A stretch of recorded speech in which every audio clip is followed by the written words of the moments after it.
Vâng, chào quý vị và các bạn. Đây là lá côn của xe công ty vỡ hết rồi quý vị ạ. Tôi loay hoay mãi từ sáng giờ mới tháo được nó ra đây. Vỡ hết rồi ốc côn. Em.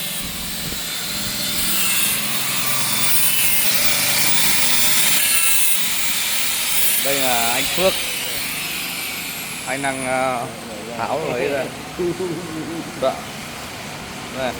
Anh có thể giải thích một tí sao lại làm đấy không? Cười rất tươi. Tại vì nó mò thành máu bia nó không ra được.